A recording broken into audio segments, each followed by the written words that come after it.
இதுவரையிலும் ஜெபித்த எல்லா ஜெபத்திற்கும் ஆண்டவர் எங்களுக்கு பதில் தந்ததற்காக உமக்கு ஸ்தோத்திரம்ப்பா. ஸ்தோத்திரம் ஸ்தோத்திரம். உங்க கரங்களில் ஒப்பு கொடுக்கிறோம் இயேசுவின் மூலம் பிதாவே. ஆமேன் ஆமேன். ஆண்டவர் உங்களை ஆசீர்வதிப்பார். இப்பொழுது நாம் ஒவ்வொரு நாளும் இந்த ஜெபம் முடித்த உடனே ஒரு தற்பரிசோதனை நாம் ஒன்றை தியானித்து கொண்டிருக்கிறோம். இன்றைக்கு ஒரு தற்பரிசோதனையை நம்ம இன்னைக்கு தியானிக்க போகிறோம். நான் அதிகம் பேசுகிறேனா அப்படின்ற தற்பரிசோதனை தான் நம்ம பார்க்க போகிறோம். நம்மை நாமே நம்ம பரிசோதித்து பார்க்க வேண்டிய ஒன்று என்ன அப்படின்னா, நான் அதிகம் பேசுகிறேனா. இது எல்லாருமே பார்த்து கேட்கணும். பொதுவாக ஒரு மனிதனுடைய வாழ்க்கையில் ஆண்டவர் இந்த பேச்சு அப்படின்றது ஆண்டவரே நமக்கு கொடுத்தது. ஒரு ஆண்டவருடைய பிள்ளைகள் ஒருவரோடு ஒருவர் பேசிக்கொள்ளுவார்கள். அதை ஆண்டவர் கவனித்து கேட்கிறார் என்று நம்முடைய வேதம் நமக்கு சொல்லுகிறது. அப்போ மனிதர்களுடைய வார்த்தையினால சொற்களினால பாவம் இராமல் போகாது. நம்ம பேசுகிற வார்த்தையில ஆண்டவருடைய பார்வை அதுல இருக்குது. ஆண்டவர் அந்த பேச்சை ஆண்டவர் கவனிக்கிறார். ஆகாத சம்பாசனை நல்லொழுக்கங்களை கெடுக்கும் என்று வேதம் சொல்லுகிறது. அப்போ ஒரு தேவனுடைய பிள்ளை நீங்க ரொம்ப கவனமா இருக்க வேண்டியது எதுல கவனமா இருக்கணும்னா, பேச்சில் கவனமா இருக்கணும். ஆண்டவருடைய பிள்ளைகள் அதிகமாய் பேசக்கூடாது. அதிகமாய் நீங்கள் பேசும்போது வாய் தவறி இன்னொருத்தரை குறித்து குறை சொல்ல வேண்டியது இருக்கும். இல்லைன்னா ஏதாவது ஒரு எக்ஸ்ட்ரா ஒரு வார்த்தை பேச வேண்டியதாக இருக்கும். மனுஷனோடு அதிகமாய் பேசணும்னு ஆசைப்படுகிற ஒரு மனுஷன் ஆண்டவரோட அதிக நேரம் பேசவே முடியாது. நீங்கள் பேச்ச குறைங்க. அதான் நீங்கள் வேதத்தில் நிருபத்தில் வாசிக்கும் போது ரொம்ப அழகாய் யாக்கோபு சொல்லும் போது சொல்லுகிறார், நாவு நெருப்புத்தான், அது அநீதி நிறைந்த உலகம், அது தீயதை பேசும். ஒரு சின்ன நெருப்பு எவ்வளோ பெரிய காட்டை கொளுத்தி விடுமோ அதே போல நாவும் அப்படி செஞ்சிரும் அப்படின்னு அந்த தேவனுடைய மனுஷன் எழுதுகிறார். அதே போல ஒரு பெரிய கப்பல் சுக்கானாலே திருப்பப்படுறது போல ஒரே ஒரு வார்த்தை உங்க வாழ்க்கையே டர்ன் பண்ணிரும், உங்களுடைய வாழ்க்கையை திருப்பிரும். நீங்க பேச்சில் கவனமா இருக்கணும்னு ஆண்டவர் நிறைய இடங்களிலே எழுதி வைத்திருக்கிறார். இன்றைக்கு இந்த உபவாச நாட்களிலே வந்திருக்கிற ஆண்டவருடைய பிள்ளைகளே, உங்க வாழ்க்கையிலே வந்திருக்கிற அநேக பிரச்சனைக்கு என்ன காரணம் அப்படின்னா, நீங்க பேசுனது தாங்க காரணம். ஆண்டவர் ஒரு தேவனுடைய பிள்ளையினிடத்துல அமைதி என்கிற ஒன்றை ஆண்டவர் விரும்புகிறார். அதான் தேவனுடைய மனுஷன் சொல்லும் போது ரொம்ப அழகா சொல்கிறான், நான் நலமானதையும் பேசாமல் அமர்ந்திருந்தேன் அப்படின்னு சொல்றேன். நான் நல்லது கூட பேசல. சில நேரத்தில் ஆண்டவருடைய பிள்ளைங்க நல்லதை கூட பேசக்கூடாது, நல்லதை கூட பேசக்கூடாது. அந்த இடத்துலையும் அமைதியா இருக்கணும். ஆண்டவராகிய இயேசு கிறிஸ்து சிலுவையில் அறையப்பட போகிற அந்த நிமிஷத்துல அவருடைய வாயை கிளறி ஏதாவது ஒரு வார்த்தையை புடுங்கலான்னு அந்த ராஜா பார்த்துட்டே இருக்கிறாரு. அநேக வார்த்தைகளை கேட்டே இருக்கிறாரு. ஆனா நம்முடைய தேவனை பற்றி என்ன வார்த்தை சொல்லுது தெரியுமா? இயேசுவோ தேவனோ பேசாமல் இருந்தார், அமைதியா இருந்தார். ஒரு வார்த்தை கூட ஆண்டவர் நிறைய இடத்துல பேசவே இல்லை. சோ இன்றைக்கு இந்த தற்பரிசோதனையில ஆண்டவர் திரும்ப திரும்ப பேசுறாரு. நீ பேசுறதுனால தான் மகனே சண்டை வருது, நீ பேசுறதுனால தானே மகனே இவ்வளோ பெரிய பிரச்சனைக்குள்ள ஆளாகிறாய். உன்னுடைய வாய்க்கு நீ பூட்டு போடு, உன் வாய்க்கு நீ கடிவாளத்தை போடு. நீ ரொம்ப நேரம் மனுஷனிடத்துல பேசணும்னு நினைச்சா நிச்சயமா நீ ஆண்டவரிடத்துல பேசவே முடியாது. என்னுடைய வாழ்க்கையில நான் உண்மையிலே கர்த்தருக்கு முன்பாக சொல்றேன், நான் என்றைக்கு ஆண்டவர் இந்த வார்த்தையை குறித்த ஒரு உணர்வு கொடுத்தாரோ அன்றையிலிருந்து பேசுறத ரொம்ப குறைச்சிட்டேங்க. நான் இன்னைக்கு உண்மையாக சொல்றேன், எனக்குன்னு ஒரு ஃப்ரெண்டோ இல்லை நானாக டெய்லி ஒருத்தருக்கு ஃபோன் பண்ணி இந்த மாதிரி ரெகுலராக பேசுகிற ஒரு ஆளோ, இல்லைன்னா ஒரு 2 செகண்டுக்கு மேலே இல்லைன்னா 2 நிமிஷத்துக்கு மேலே பேசுகிற ஆளோ அப்படின்னு ஒரு பர்சன் கூட இல்லை, ஒரு சிங்கிள் பர்சன் கூட இல்லை. எனக்கு நண்பர்கள் வேண்டாம் என்று சொல்லலை, நண்பர்கள் தேவைதான். ஆனால் ஆண்டவர் ஒரு நாள் என்கிட்ட தெளிவாக பேசினாரு, மகன் நீ மனுஷனிடத்துல பேசுறதை விட என்னைக்கு எங்கிட்ட பேசுறதுக்கு நீ முக்கியத்துவம் கொடுக்குறியோ அன்றைக்கு தான் உன் வாழ்க்கையில ஊழியத்தை வெற்றி கிடைக்கும் அப்படின்னு. அதனால வரும்போதும் நடக்கும்போதும் போகும்போதும் நிறைய நேரத்தில் ஆண்டவரை குறித்து பாடி ஆண்டவரை குறித்து பேசி வீட்டில் இப்போ பேசுகிற நேரத்தை தவிர கர்த்தரோடே பேசணும்னு என் ஆத்துமா ஏங்கி கொண்டே இருக்கிறது. இப்போ இந்த தற்பரிசோதனையில் உங்களை பார்த்து கேளுங்க, நீங்க அதிகம் பேசுகிறீர்களா? நீங்கள் அதிகம் பேசுகிறீர்களா? நாவை அடக்காத மனிதனை ஆண்டவர் விரும்ப மாட்டார். சிலரை பார்த்தீங்க அப்படின்னா செல்போன் எடுத்து எப்போ பார்த்தாலும் பேசிட்டே இருப்பாங்க. காலையில் அவங்களுடைய ஃபோன் வந்து எப்போ என்கேஜாக இருந்துகிட்டே இருக்கும். யாரோ ஒருத்தர்கிட்ட பேசிட்டே இருப்பாங்க. என்ன பேசுகிறாங்க அப்படின்னு பார்த்தா மொத்தமும் ஆண்டவருக்கு பிரியமில்லாத வார்த்தை. பேசி பேசி பேசியே காலங்கள் போகிறது. கவனிங்கள், நீங்கள் பேசுகிற வார்த்தைக்கு கர்த்தருக்கு கணக்கு கொடுக்கணும். நான் அடிக்கடி சொல்லுவேன், பேசின வார்த்தைக்கு நீங்கள் அடிமை, பேசாத வார்த்தைக்கு நீங்கள் எஜமான். நீங்கள் எந்த வார்த்தையை பேசுகிறீங்களோ அந்த வார்த்தைக்கு நீங்கள் அடிமையாகிறீங்க. பேச்சை குறைங்க, பேச்சை குறைங்க. பக்கத்து வீட்டில் போய் உட்கார்ந்து நீங்கள் நிறைய பேர் கூட்டம் கூடி பேசாதீங்க. ஃபோனை போட்டு பல மணி நேரம் பேசாதீங்க. நான் சொல்கிறேன், அது அம்மாவா இருக்கலாம், அது அக்காவா இருக்கலாம், யாராய் வேண்டும் என்றாலும் இருக்கலாம். நான் அம்மா கூட தானே பேசுனேன், இது தப்பா? நான் அக்கா கூட தானே பேசுனேன், இது தப்பா? என் ஃப்ரெண்டு கூட தானே பேசுனது தப்பா? நிறைய பேர் பேசுறது தப்பா. நான் சொல்றேன், அதிகமான நேரம் பேசுகிறது தவறு தாங்க, தவறு தாங்க. அரை மணி நேரம் ஆண்டவரிடத்துல பேச முடியல, ஆனா அரை மணி நேரத்தில் அக்காட்ட பேச முடியுது அப்படின்னா அது எந்த விதத்தில் அது நியாயம்? அது எந்த விதத்தில் நியாயம்? ஆண்டவர்கிட்ட பேசும்போது நிறைய பேருக்கு சலிச்சு போகுது, அக்காட்ட பேசும்போது சலிச்சு போகலன்னா அது எந்த விதத்தில் நியாயம்? என்னைக்கு ஆண்டவர் உங்களை பயன்படுத்த ஆரம்பிப்பாருன்னா, என்னைக்கு நீங்க ஆண்டவருக்கு மிகவும் பிரியமுள்ள பிள்ளையாய் மாறுகிறீங்களா, எப்போ மனுஷனிடத்துல பேசுறத குறைக்கிறீங்களோ அப்பவே ஆண்டவர் உங்களை பயன்படுத்த ஆரம்பிப்பார். ஆண்டவரோட நீங்க நெருக்கமா ஆரம்பிப்பீங்க. ஸோ மிக அவசியமான ஒன்று, உங்களை பரிசோதித்து பாருங்க. நான் அதிகம் பேசுகிறேனா? நான் அதிகம் பேசுகிறேனா?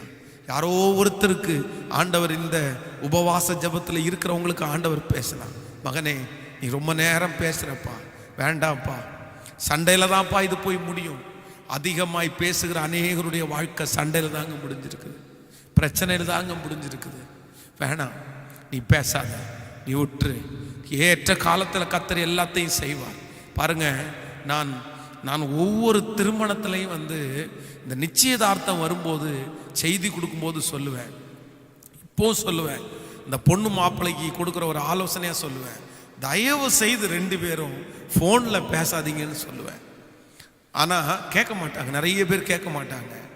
நான் அப்படி சொல்லி நான் அந்த திருமணத்தில் கிட்டத்தட்ட 90% பேருடைய திருமணத்தில் பிரச்சனை தாங்க வந்திருக்குது. பிரச்சனை இல்லாமல் அந்த கல்யாணம் நடத்தவே இல்லை. ஏன் அப்படின்னா 2 பேரும் பேச ஆரம்பிச்சாங்க அப்படின்னா கண்டிப்பாக திருமணத்துக்கு முன்னாடி சண்டை ஏதோ ஒன்று வந்துடுது. இன்னைக்கு உலகம் சொல்லுவாங்க, கல்யாணத்துக்கு முன்னாடி 2 பேரும் பேசட்டும், அப்போதான் மியூச்சுவல் அண்டர்ஸ்டாண்டிங் கிடைக்கும் அப்படின்னு. நான் சொல்கிறேன், ஒரு 5 மினிட்ஸ், ஒரு அரை மணி நேரம் சில கொஸ்டின்ஸு, சில காரியங்களை வந்து நீங்கள் கேட்கறது தவறல்ல. ஆனால் உண்மையான ஒரு தேவனுடைய பிள்ளை ஆண்டவர் இணைப்பாரானால் அது சரியாகத்தான் இருக்கும் என்று நம்பணும். 2வது, ஒரு மனுஷனை ஒரு மனுஷியை பார்த்த உடனேயே உங்களுக்கு நீங்கள் ஆவிக்குள்ள மனிதர்களாக இருப்பீர்களே, ஆனால் உங்களுக்கு ஒரு கிராஃப்ஸ் மைண்ட் கரெக்டாக தெரியும். ஓகே, இவங்க இன்னதான் நேச்சர், இவங்க இந்த நேச்சரில் இருக்காங்க, நீங்கள் கண்டுபிடிச்சிடலாம். ஆனால் அதை நீங்கள் மணி நேரமாக பேசி தான் தெரிஞ்சுக்கணும்னு அவசியம் இல்லை. ஸோ எல்லாருமே ஒரு தீர்மானம் எடுங்க, நான் வந்து அதிகம் பேசக்கூடாது. உண்மையிலே ஆண்டவருடைய பிள்ளைகளை, என் டைரி கிட்ட நான் 2002 வந்து ஒரு டைரி வச்சுருந்தேன். அந்த டைரியில் எப்போவுமே வந்து ஒரு பக்கத்தில் ஆண்டவர் எனக்கு செய்கிற அற்புதத்தை எழுதுவேன், இன்னொரு பக்கத்தில் நான் ஜெபிச்ச ஜெபத்தை எழுதுவேன். இந்த ஜெப குறிப்பு இந்த பக்கத்தில், அந்த ஜெப குறிப்பாக ஆண்டவர் எப்போ கேட்டார் அப்படின்றதை எழுதுவேன். அதில் இன்னொரு 2 பேஜ் விட்டு நான் எடுக்கிற ஆண்டவர் என் கூட எடுக்கக்கூடிய தீர்மானத்தை எழுதி வச்சிருப்பேன். 2002 2002 நான் எழுதி வச்சிருக்கிறேன். ஒரு குறிப்பிட்ட ஒரு நபருடைய பேரை எழுதி வச்சு சொல்றேன். இந்த நபரிடத்துல அதிகமாய் பேச வேண்டாம் என்று ஆண்டவர் என்னிடத்துல சொன்னார் அப்படின்னு எழுதி வச்சிருக்கிறேன். அப்படின்னா அந்த நபரிடத்துல பேச பேச ஆவிக்குரிய வாழ்க்கை கெட்டு போயிருண்டா. அது ஒரு தம்பி தான், ஒரு பையன் தான், கூட படிக்கிற நபர் தான். ஆனா நீ ரொம்ப பேசக்கூடாதுன்னு எழுதி வச்சிருக்க. அப்போ இன்றைக்கு ஆண்டவர் யாரோ ஒருத்தர் இடத்துல பேச, கண்களை மூடுங்களேன், கண்களை மூடி இப்போ உங்களை பார்த்து கேளுங்க, நீங்க அதிகம் பேசுகிறீங்களா? அதிகம் பேசுகிறீங்களா? ஆண்டவர் வந்து உங்களை எச்சரிக்கிறார். வேண்டாம் மகனே, வேண்டாம் மகனே, வேண்டாம் மகனே. இன்னைக்கு பேசுறவங்க திடீரென்று உங்களிடத்துல பேசுறதை நிறுத்திட்டாங்கன்னா சில நேரத்தில் உங்களால் அதை தாங்க முடியாது, உங்களால தாங்க முடியாது. அப்புறம் கொஞ்ச நாள் தாண்டதுக்கு அப்புறம் நீங்க பேசணும்னு ஆசைப்படும் போது அவங்க ரொம்ப பிஸியா இருப்பாங்க, அவங்க இன்னொருத்தர்கிட்ட பேசிட்டு இருப்பாங்க. அந்த நேரத்தில் உன்னால தாங்கவே முடியாது. ஆனா நீங்க எப்பவுமே பேசிட்டு இருக்கணும்னு ஆசைப்படுற ஒருத்தர் ஆண்டவர் தான் ஆசைப்படுற. இந்த பேச்சினால தானே இவ்வளவு சண்டை. பேச வேண்டாம், அவங்கள்ட்ட பேச வேண்டாம்னு சொன்னா நிப்பாட்டவே முடியலையே. அவங்கள்ட்ட பேசி பேசி எத்தனை சண்டை இழுத்து விட்டாங்க, எத்தனை சமாதான குறைவு வந்துருச்சு. அவங்கள்ட்ட பேசினதுனால உங்களுக்கு எத்தனை மன உளைச்சல் வந்துருச்சு. கண்களை மூடி, அப்பா இந்த தற்பரிசோதனையில என்ன ஒப்பு கொடுக்குறப்பான்னு சொல்லுங்க. ஆண்டவரே, இன்னைக்கு இந்த ஃபாஸ்டிங் பிரேயர்ல என்ன ஒப்பு கொடுக்கிறேன். நான் இனி யாரிடத்திலும் அதிகமாய் பேசக்கூடாது. தேவைக்கு மட்டுமே பேசுறதற்கு பரிசுத்த ஆவியானவர் எனக்கு ஒரு கட்டுப்பாட்டின் ஆவியை தாங்கப்பா, தாங்கப்பா, தாங்கப்பா, தாங்கப்பா. மணி நேரம் போன் போட்டு பேசிட்டே இருக்கிற எந்த சகோதரன் இந்த லைவ்ல இருந்தால், டாடி அவங்க மேல இப்பொழுது கர்த்தருடைய மகிமை காணப்பட்டு அது தவறு, ஆண்டவர் அந்த நேரத்தை ஆண்டவரோட செலவு பண்ணலான்ற ஒரு எண்ணம் வரட்டும். ஆண்டவரே வரட்டும்பா, நீர் பெரிய காரியத்தை செய். இயேசுவின் மூலம் ஜெபம் எடுக்கிறோம் நல்ல பிதாவே, ஆமென், ஆமென். ஆண்டவர் நம்முடைய ஜெபத்தை கேட்டதற்காக ஆண்டவருக்கு நான் நன்றி செலுத்துகிறேன். நம்ம நேரடியாக அடுத்தபடியாக செய்தியையும் என்னுடைய சாட்சியையும் ஒவ்வொரு நாளும் நம்ம தியானித்து கொண்டிருக்கிறோம். இன்றைக்கும் ஆண்டவர் நம்மோடு கூட அநேக வார்த்தைகளை கொண்டு ஆண்டவர் நம்மோடு பேசுவாராக. ஸ்தோத்திரம். வேதத்தை திறந்து முதலாவதாக ஒரு வசனத்தை நம்ம வாசிக்க போகிறோம். எல்லாரும் வேதத்தை திறந்து எடுத்துக்கொள்ளுங்கள். 1 சாமுவேலின் புஸ்தகத்திலே 30ஆம் அதிகாரம் 8வது வசனத்தை வாசிக்க போகிறோம். 1 சாமுவேல் 30வது அதிகாரத்தில் 8வது வசனத்தை எல்லாரும் சேர்ந்து வாசிக்கலாமா? தாவீது கர்த்தரை நோக்கி, நான் அந்த தண்டை பின்தொடர வேண்டுமோ, அதை பிடிப்பேனோ என்று கேட்டான். அதற்கு அவர், அதை பின்தொடர், அதை பிடித்து சகலத்தையும் திருப்பிக் கொள்ளுவாய் என்றார். நீங்கள் 6வது வசனத்திலிருந்து வாசிக்கலாம். தாவீது மிகவும் நெருக்கப்பட்டான். சகல ஜனங்களும் தங்கள் குமாரர் தங்கள் குமாரத்திகளின் நிமித்தம் மன கிளேசமானதினால் அவனை கல்லறிய வேண்டும் என்று சொல்லி கொண்டார்கள். தாவீது தன் தேவனாகிய கர்த்தருக்குள்ளே தன்னை திடப்படுத்தி கொண்டான். தாவீது தன் தேவனாகிய கர்த்தருக்குள்ளே தன்னை திடப்படுத்தி கொண்டான். அன்பு தேவனுடைய பிள்ளைகளே, இந்த இடத்துல இந்த சாப்டரை நீங்க வாசிக்கும் போது ஒரு சம்பவம் நமக்கு எல்லாருக்கும் தெரிந்த சம்பவம் தான். தாவீது தன்னுடைய ராஜாவினாலே துரத்தப்பட்டு அந்நிய நாட்டிலே அவன் குடிபெயர்றதுக்காக போகிறான். அவனோடு கொஞ்சம் பேர் போறாங்க. அவர்களுக்கு மனைவி, அவர்களுக்கு பிள்ளைகள், தாவீதிற்கும் அதே போல குடும்பம். இவங்களை எல்லாரும் ஒரு பெரிய ஏரியாவில் இந்த தாவீது செட்டில் பண்ணிட்டு அவங்கள கொண்டு போய் அங்க உட்கார வச்சுட்டு, இப்பொழுது தன்னோடு கூட வந்த ஆண்களை மட்டும் கூட்டிட்டு போய் அந்த நாட்டினுடைய ராஜாவோடு சேர்ந்து போரிடுவதற்காக இவங்களை கூட்டிட்டு போவான். ஆனா அந்த நாட்டினுடைய ராஜா இவனை பயன்படுத்துறதற்கு ஆர்வமா இருந்தாலும் அங்க இருக்கிற ஒரு சில நபர்கள் இல்ல தாவீதை தயவு செய்து நம்ம கூட யுத்தத்துக்கு கூட்டிட்டு போக வேண்டாம். தாவீது எப்பவுமே அவங்களுடைய ஆளு, அவங்களுடைய பிளட் அவனுக்குள்ள இருக்கும். அதனால நம்ம யுத்தம் பண்ணும் போது இவனே நமக்கு விரோதமா எழும்பி நம்மளை கொன்றுவான். அதனால தாவீது வரவே கூடாதுன்னு நின்ட்டாங்க. அதனால அந்த ராஜா வந்து எப்பா நீ வந்து திரும்ப போயிரு அப்படின்னு சொல்லி அனுப்பி விடும்போது தாவீது அங்கேருந்து திரும்பி வந்தா ஒரு மிகப்பெரிய சோகமான ஒரு காரியம் நடக்கும். என்ன அப்படின்னா, இவர்கள் விட்டுட்டு போன மனைவி பிள்ளைகள், இவனோடு கூட போனவர்கள் விட்டுட்டு போன மனைவி பிள்ளைகள் எல்லாவற்றையும் அவர்கள் வந்து யுத்தம் பண்ணி திருடிட்டு போயிட்டு எல்லாத்தையுமே கொண்டு போயிட்டு இவர்களுடைய வீடுகள் இது எல்லாத்தையுமே தீக்கிரையாக்கி போடுவார். இப்போ தாவீதும் அவனோடு கூட இருக்கிறவங்களும் வந்து நின்று பார்க்குறாங்க. அவங்களுடைய மனைவி அவங்க பிள்ளைங்க யாரையுமே காணும், எல்லாமே கொள்ளையடிக்கப்பட்டு கொண்டு போகப்பட்டது. என்ன செய்யறதுன்னே தெரியல. வேதம் இந்த இடத்துல சொல்லும்போது சொல்லுது, அவனோடு கூட இருந்தவர்கள் வந்து 4வது வசனம், அப்பொழுது தாவீதும் அவனோடு கூட இருந்த ஜனங்களும் அழுகிறதற்கு தங்களுக்கு பலனில்லாமல் போகும் மட்டும் சத்தமிட்டு அழுதார்கள். கவனிங்க, ஆண்கள் எல்லாரும் ஓன்னு அழுதாங்களாம். என்ன ஆச்சு, என் மனைவிக்கு என்ன ஆச்சு, என் பிள்ளைகளுக்கு என்ன ஆச்சு. இப்போ அழுது முடிச்சதுக்கு அப்புறம் ஒவ்வொருத்தரும் கல் எடுத்துட்டாங்க. யாருக்கு நேரான்னா தாவீதிற்கு நேரா. தாவீதை கொல்லணும், ஒன்னால தானே இவ்வளோ பிரச்சனை, நாங்கள் சும்மா இங்கே இருந்திருப்போம்ல, அங்கே போய் ஒரு யுத்தம் கூட நாங்கள் பண்ணல, நீ இந்த மாதிரி பண்ணிட்டே அப்படின்னு சொல்லி தாவீதிற்கு நேராக கற்களை எடுக்கிறாரு. கவனிங்க, ஒரு தலைவனா இருக்கிறவனுக்கு எத்தனை பிரச்சனை பாருங்க. ஏற்கனவே ராஜாவினால துரத்தப்பட்டான், இப்பொழுது ஒரு ராஜாவினிடத்துல போகும்போது அவனை கூட இருந்தவங்க எல்லாம் இவனை நம்ம கூட வச்சுக்க முடியாதுன்னு சொல்றாங்க. இவன் மேல பரிதாபப்பட்டு இவன் தனிமையா இருக்கிறான் அப்படின்னு சொல்லி அந்த ராஜாவையே எதிர்த்து இவனுடைய ஃப்ரெண்ட்ஸா இவனுக்கு நன்மை செய்யறதுக்காக வந்தவங்க தீமையை பார்த்த உடனே அத்தனை பேரும் இவனுக்கு விரோதமா எழும்பி நிற்கிறாங்க. உன்னாலதான் இப்படி ஆச்சு, இவனை கல்லறியணும்னு எல்லாரும் எத்தனை பண்ணிட்டாங்க. ஆனா வேதம் சொல்லுகிறது 6வது வசனம், தாவீது மிகவும் நெருக்கப்பட்டான், சகல ஜனங்களும் தங்கள் குமாரர் குமாரத்திகளின் நிமித்தம் மனக்லேசமானதினால் அவனை கல்லறிய வேண்டும் என்று சொல்லி கொண்டார்கள்.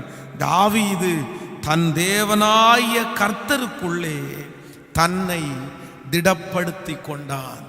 தாவீது தன் தேவனாய கர்த்தருக்குள்ளே தன்னை திடப்படுத்தி கொண்டான்.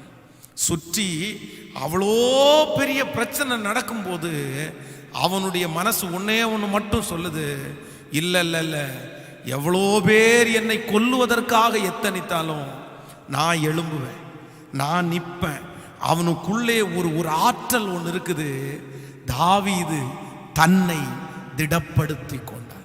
இன்றைக்கு இந்த உபவாச ஜெபத்தில் என்னோடு கூட இணைந்திருக்கிற ஆண்டவருடைய பிள்ளைகளே, ஆண்டவர் இன்றைக்கு உங்களுக்கு சொல்லுகிறார், தாவீதனுடைய வாழ்க்கையிலே அவ்வளவு நெருக்கங்கள் அவனை சுற்றி நெருங்கி நிற்கும் போது அவனை திடப்படுத்திக்கிட்டான். சரி பரவாயில்ல, இப்ப என்ன பண்ணலாம், நடந்தது நடந்து போயிருச்சு, அவனே ஓவர் கம், அவனே ஜெயித்து அவனுக்குள்ளேயே இருக்கிற ஆற்றலை அவன் தட்டி எழுப்பிட்டான்.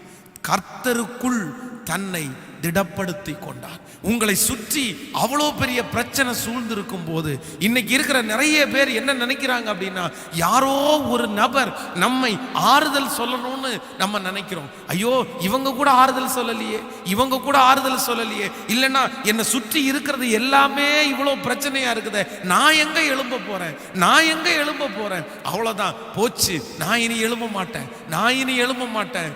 இல்லை இல்லை இல்லை, ஆண்டவருடைய பிள்ளைகள் ஒன்று மட்டும் நினைத்து கொள்ளுங்கள், உங்களை சுற்றி அவ்வளோ பெரிய பிரச்சனை இருக்கும் போதும் ஒரு உண்மையான ஒரு தேவனுடைய பிள்ளை அந்த பிரச்சனையின் நடுவில் எழும்பி நிற்கிறதுக்கு ட்ரை பண்ணணும்.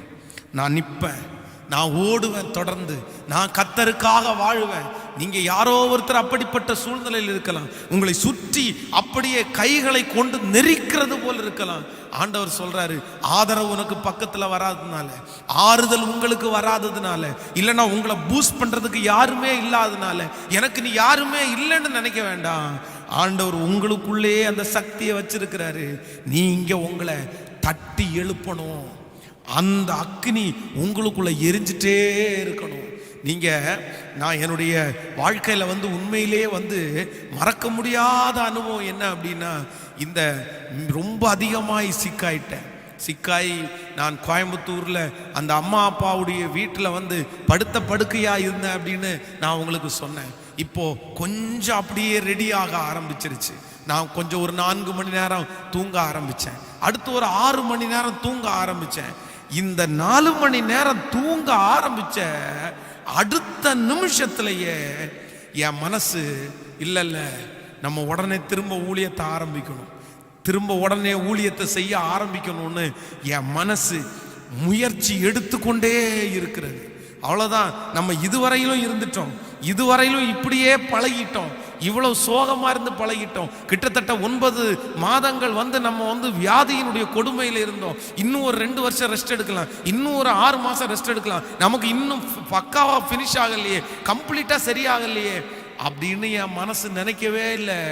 கர்த்தருக்கு முன்பாக தாழ்மையா சொல்றேன், ஒவ்வொரு நிமிஷம் இல்ல நம்ம உடனே ஏதாவது செய்யணும்.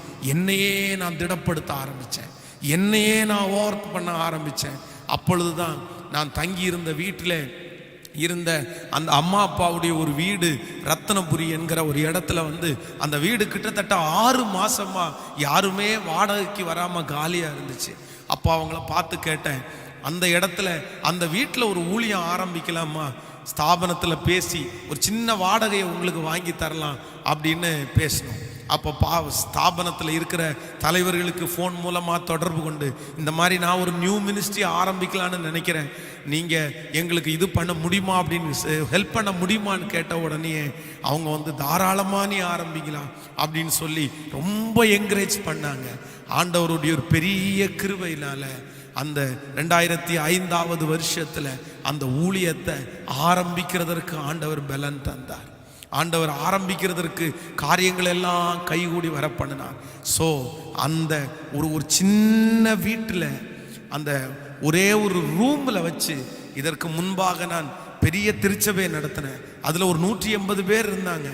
ஆனால் அந்த வீட்டில் ஊழியத்தை ஆரம்பிக்கிறதுக்கு கர்த்தர் எனக்கு பலன் தந்தார். இந்த சத்தத்தை கேட்கிற அன்பு தேவனுடைய பிள்ளையே, நீங்கள் சும்மா இருந்தீங்கன்னா, நீங்கள் சோர்வா இருந்தீங்கன்னா, நீங்கள் பலவீனத்தையே பார்த்துட்டு இருந்தீங்க அப்படின்னா உங்களால் எழும்பவே முடியாது. ஆண்டவர் சொல்றாரு, தூசியை உதறி விட்டு எழும்பு. ஆண்டவர் ஒரு சின்ன வாய்ப்பை கொடுத்துட்டாரா, ஒரு சின்ன கயிறை உங்களுக்காக அனுப்பிட்டாரா, உடனே ஆண்டவருடைய பிள்ளைங்க எப்பவுமே சுதாகரிப்பா இருக்கணும். வாய்ப்பை மட்டும் உங்களுடைய வாழ்க்கையில தயவு செய்து மிஸ் பண்ணாதீங்க. யாரோ ஒரு வாலிப தம்பி தங்கச்சி இந்த செய்தியை கேட்டிருந்தா உங்களுக்கு சொல்றேன், மகன் உன் வாழ்க்கையில வாய்ப்பை மட்டும் தவற விட்டுறாத. வாய்ப்பு என்கிற கதவை ஆண்டவர் சில நேரத்தில் எப்போ ஒரு டைம் தான் ஒரு சிலருக்கு திறக்கிறாரு. ஆனால் அந்த வாய்ப்பை மிஸ் பண்ணிட்டீங்கன்னா திரும்ப அந்த வாய்ப்புகள் சில நேரத்தில் கிடைக்காமலே போகுது. நிறைய பேருடைய வாழ்க்கையில் இப்படித்தான், நான் என்ன பண்ண போறேன் அப்படின்னு நினைச்சு நிறைய வாய்ப்புகளை தவற விட்டுட்டாங்க. ஆனால் என் மனசு அந்த சின்ன வாய்ப்புக்காக எதிர்பார்த்துட்டே இருந்துச்சு. 4 மணி நேரம் நான் ஒரு நாள் தூங்குனேன்னு நினைச்ச உடனே நான் டிசைட் பண்ணிட்டேன், இனி அகைன் நான் மினிஸ்ட்ரியை ஆரம்பிச்சாதான் இதுலேருந்து வெளியே வர முடியும். எனக்கு கம்ப்ளீட்டான விடுதலை, எனக்கு இந்த வியாதியிலேருந்து முழு விடுதலை எப்போ வரும் அப்படின்னா நான் ஊழியத்தை ஆரம்பித்து பிஸியானதான் எனக்கு இந்த வியாதியிலேருந்து விடுதலை ஆகணும்னு நினச்சி ஊழியத்தை ஆரம்பித்தோம். ஊழியத்தை ஆரம்பித்ததுக்கு அப்புறம், ஊழியத்தில் பிஸியானதுக்கு அப்புறம் எனக்கு நோயை குறித்து நான் செக் பண்ணவே இல்லைங்க. நான் கடைசியாக அந்த மஞ்சக்காமாலையை செக் பண்ணும்போது கூட என் சரீரத்தில் மஞ்சக்காமாலை இருந்துச்சு. 18 முறை திருப்பின மஞ்சக்காமாலை என் சரீரத்தில் இருந்துச்சுங்க. நான் செக் பண்ணுற வரைக்கும் எனக்கு மஞ்சக்காமாலை. ஆனால் எப்போ அந்த ஊழியத்தை காலடி எடுத்து வச்சு, இனி நம்ம படுத்திருக்க கூடாது, ஆண்டவர் ஒரு சின்ன வாய்ப்பை தந்துட்டாருன்னு சொல்லி காலடி எடுத்து வச்சனோ, அன்றிலிருந்து செக் பண்ணுறதை விட்டுட்டேன். இன்னைக்கு வரைக்கும் ஆண்டவர் என்ன சுகமாய் வைத்திருக்கிறார். ஸோ ஆண்டவர் உங்களை பார்த்து கேட்குறாரு, ஆண்டவர் உங்களை பார்த்து பேசுறாரு, எழும்பு, உன்னை நீ தான் திடப்படுத்தி கொள்ளணும். எத்தனை நாள் தான் அந்த காரியத்தை நினைச்சிருப்பீங்க? எத்தனை நாள் தான் அந்த காரியத்தை நினைச்சு துக்கப்படுவீங்க? போதும், அதற்காக துக்கப்பட்டது போதும், அதற்காக மனம் தளர்ந்தது போதும். அதான் யோசேப்பு சொல்லும்போது ரொம்ப அழகாய் சொல்லுகிறார், என் வருத்தம் யாவையும் என் தகப்பன் வீட்டையும் கர்த்தர் மறக்கும்படி பண்ணினார்.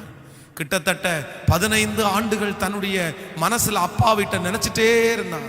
ஐயோ மிஸ் பண்ணிட்டனே, ஐயோ மிஸ் பண்ணிட்டனே. ஆனா அவனுக்கென்று ஒரு வாழ்க்கையை கர்த்தர் கொடுக்கும் போது, இனி ஒன்னே ஒன்று செய்வேன், இனியும் நான் தகப்பன் வீட்டை நினைச்சிட்டு இருந்தேன்னா என் ஊழியத்தை நான் வெற்றியா செய்ய முடியாதுன்னு அந்த சோகத்தை மறந்துட்டான்.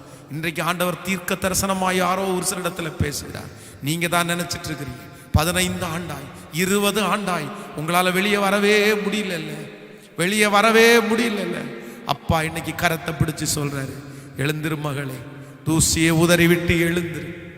அதை யோசிக்காதே, முந்தினதை யோசிக்காதே, பூர்வமானதை யோசிக்காதே. அப்பா புதிய காரியத்தை செய்ய போறாரு. உன்னை நீயே திடப்படுத்திக் கொள், உன்னை நீயே பலப்படுத்து. இன்னொருத்தர் உங்களை பூஸ்ட் பண்ண வேண்டாம், இன்னொருத்தர் உங்களை தட்டி கொடுக்க வேண்டாம். இன்னொருத்தருக்காக வெயிட் பண்ணாதீங்க, இன்னொருத்தருக்காக வெயிட் பண்ணாதீங்க. என் வாழ்க்கையில நான் செய்த கர்த்தருடைய கிருபையினால செய்தது, இன்னொருத்தருக்காக நான் வெயிட் பண்ணவே இல்லை. இன்னொருத்தர் என்னை தட்டி கொடுக்கறதுக்கு வெயிட் பண்ணவே இல்லை. இன்னொருத்தர் எனக்காக வாய்ப்பை ஓபன் பண்றதுக்கு நான் எதிர்பார்க்கவே இல்லை. எல்லாரும் என்ன நோயாளியாத்தான் பார்த்தாங்க, எல்லாரும் என்ன நோயாளியாத்தான் பார்த்தாங்க. நான் ரெடி ஆயிட்டேன்னு சொல்லும் போது யாருமே என்ன நம்பலைங்க. நான் ரெடி ஆயிட்டேன், நான் சரியாயிட்டேன்னு சொல்லும் போது நிறைய பேர் சொன்னாங்க, இல்லை இல்லை இல்லை இன்னும் கொஞ்ச நாள் பாருங்க, இன்னும் கொஞ்ச நாள் ரெஸ்ட் எடுங்க, நீங்க நல்லா கம்ப்ளீட் ஆனதுக்கு அப்புறம் பார்த்துக்கலாம், நீங்க ரொம்ப சரியானதுக்கு அப்புறம் பார்த்துக்கலான்னு தான் சொன்னாங்க. ஆனா என் மனசு மட்டும் எனக்குள்ளேயே திடப்படுத்தி யாருடைய வார்த்தையும் கேட்கல. நான் சொல்றேன், உங்களுக்கு உள்ளே கத்தர் வச்சிருக்கிறேன், உங்களுக்கு உள்ளே கத்தர் வச்சிருக்கிறேன், உங்களுக்கு உள்ளே வச்சிருக்கிறேன். இப்போ நீங்க சொல்லுங்க, உங்களை யாராவது திடப்படுத்தணுமா? உங்களை யாராவது பலப்படுத்தணுமா? உங்களை யாராவது தட்டி கொடுக்கணுமா? உங்களுக்கு யாருக்காவது வாய்ப்பு உண்டு பண்ணணுமா? நோ நோ நோ, வேணாம். கர்த்தரை நம்பி ஆண்டவர் உங்களுக்குள்ள இருக்காரு, உங்களுக்குள்ள இருக்கிறாரு. தாவீதை யாருமே திடப்படுத்துறதுக்கு இல்லை, தட்டி கொடுக்கறதுக்கு இல்லை. ஆனா தாவீது தன் தேவனாகிய கர்த்தருக்குள் தன்னை திடப்படுத்தி கொண்டான். இன்னைக்கு நீங்களும் அப்படிதான் இருக்க போறீங்க. என் கூட பயங்கரமான பராக்கிரமசாலியாய் கர்த்தர் இருக்கிறார். ஹல்லேலூயா, ஹல்லேலூயா. சோ இன்னொரு வசனத்தை கூட நம்ம வேதத்தை திறந்து நம்ம வாசிக்க போறோம். ஸ்தோத்திரம். 1 சாமுவேலின் புஸ்தகத்தை எடுத்துக்கொள்ளுங்கள், 17ஆம் அதிகாரம். 1 சாமுவேல் 17ஆம் அதிகாரத்தில் 28வது வசனத்தை வாசிக்க போகிறோம். 1 சாமுவேல் 17ஆம் அதிகாரத்தில் 28வது வசனத்தை நம்ம சேர்ந்து நம்ம வாசிக்கலாமா? அந்த மனுஷரோட அவன் பேசி கொண்டிருக்கிறதை அவன் மூத்த சகோதரனாகிய எலியாப் கேட்டபோது அவன் தாவீதின் மேல் கோபம் கொண்டு, நீ இங்கே வந்தது என்ன? வனாந்தரத்திலே உள்ள அந்த கொஞ்ச ஆடுகளை யார் வசத்தில் விட்டாய்? யுத்தத்தை பார்க்க அல்லவா வந்தாய்? உன் துணிகரத்தையும் உன் இருதயத்தின் அகங்காரத்தையும் நான் அறிவேன் என்றான். அதற்கு தாவீது, நான் இப்பொழுது செய்தது என்ன? நான் வந்ததற்கு முகாந்திரம் இல்லையா என்று சொல்லி அவனை விட்டு வேறொருடத்திற்கு திரும்பி அந்த பிரகாரமாகவே கேட்டான். ஜனங்கள் முன் போலவே உத்தரவு சொன்னார்கள். நன்றாய் கவனிங்கள் ஆண்டவருடைய பிள்ளைகளே, ஆண்டவருடைய பிள்ளைகள் இந்த இடத்துல கவனிக்கணும். சங்கீதக்காரனாகிய தாவீது அந்த இடத்துல தன்னுடைய சகோதரர்களை பார்க்கிறதற்காக தன்னுடைய தகப்பனார் அனுப்பி வச்சார்.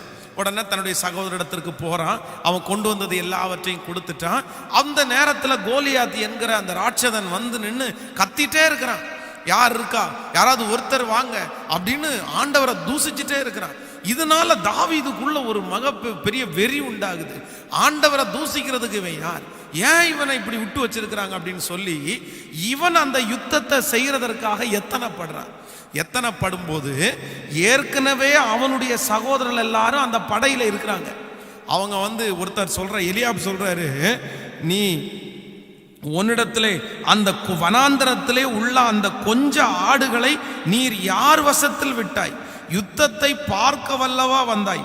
உன் துணிகரத்தையும் உன் இருதயத்தின் அகங்காரத்தையும் நான் அறிவே. உன்னை பற்றி தெரியும்ப்பா எனக்கு, உன் இருதயத்தினுடைய அகங்காரம் தெரியும், நீ யுத்தத்தை பார்க்கல வந்த, நீ வந்த வேலை என்னமோ அதை செஞ்சுட்டு போன்னு சொல்லி அவனை ரொம்ப மட்டம் தட்டி டிஸ்கரேஜ் பண்றான். உன்னால முடியாது, நீ சின்ன பையன், உன்னை பற்றி எனக்கு தெரியாது, நம்ம வீட்டிலே கடைக்குட்டி, நம்ம வீட்டிலே சின்ன பையன். ஆனா வேதம் சொல்லுது, தாவீது தன்னுடைய சகோதரனை பார்த்து சொல்றான், நான் வந்ததற்கு ஒரு முகாந்திரம் இல்லையோ, நான் வந்ததற்கு ஒரு முகாந்திரம் இல்லையோ என்று சொல்லி இன்னொருத்தருடைய இடத்துல போய் முன் போலவே அவன் கேட்டானாம், முன்னாடி மாதிரியே கேட்டானாம். ஸோ ஒன்று நினைத்துக் கொள்ளுங்கள் ஆண்டவருடைய பிள்ளைகளே, உலகத்திலே இருக்கிற மனிதர்கள் நம்மை மட்டம் தட்டி பேசும்போது ஒரு தேவனுடைய பிள்ளை சோர்ந்து மட்டும் போயிடக்கூடாது, சோர்ந்து மட்டும் போயிடக்கூடாது. யாராவது ஒருத்தர் ஏதாவது ஒன்று சொல்லிட்டாங்கன்னா போதும், நம்ம நிறைய பேர் மனுஷங்க நெகட்டிவா பேசும்போது நம்ம நிறைய பேர் சோர்ந்து போயிடும். இப்படி பேசிட்டானே, ஆமா நமக்குள்ள என்ன இருக்கு? இல்ல, மனிதர்கள் உங்களை மட்டம் தட்டி பேசும்போது உங்களுக்கு வந்து சோறு வரக்கூடாது. ஆனா என்ன வரணும் அப்படின்னா, உங்களுக்கு வைராக்கியம் வரணும், உங்களுக்கு வைராக்கியம் வரணும். நீங்க இப்படியெல்லாம் பேசுறீங்களா, உங்களுக்கு முன்னாடி நான் வாழ்ந்து காமிக்கணும், உங்களுக்கு முன்னாடி நான் நின்று காமிப்பேன், உங்களுக்கு முன்பாக நான் நின்று காமிப்பேன். கோயம்புத்தூர்ல ஒரு மிகப்பெரிய ஒரு ஹோட்டல் இருக்கிறது. அப்படின்னா ரொம்ப காஸ்ட்லியான ஹோட்டல் அது. பெரிய பெரிய ஸ்டார்ஸ் எல்லாம் வந்தால் அந்த ஹோட்டலில் தான் அவங்க தங்குவாங்க. ஆனால் அந்த ஹோட்டலுடைய ஆப்போசிட்டில் பார்த்தீங்கன்னா அதே போல் ஒரு பிரம்மாண்டமான ஹோட்டல் கட்டப்பட்டிருக்குது. அதனுடைய ஸ்டோரி ஒருத்தர் சொல்லும்போது எனக்கு ரொம்ப ஆச்சரியமாக இருந்துச்சு.